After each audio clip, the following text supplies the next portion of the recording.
తిరుపతి జిల్లాలోని మామిడి రైతులకు జిల్లా కలెక్టర్ వెంకటేశ్వరన్ పలు సూచనలు చేశారు. తొందరపడి మామిడికాయలు కొయ్యొద్దని, మంచి నాణ్యత పక్వానికి వచ్చిన తర్వాతే తోతాపురి ఇతరత రకాలు కాయలు కోసి మండీలకు ర్యాంపులకు తరలించాలని, అప్పుడే గిట్టుబాటు ధరలు లభించే అవకాశం ఉందని ఈ సందర్భంగా కలెక్టర్ వెంకటేశ్వరన్ పేర్కొన్నారు.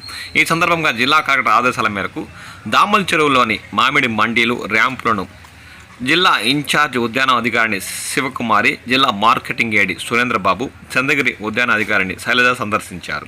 ఈ సందర్భంగా రైతులతో వారు మాట్లాడారు. అపోహలను నమ్మి తొందరపడి పక్వానికి రాని కాయలు కోయకూడదన్నారు. పక్వానికి వచ్చిన కాయలను విడతల వారీగా కోయడం వల్ల ధరలు సిద్ధంగా ఉంటాయని ఈ సందర్భంగా వారు రైతుల్ని సూచించారు.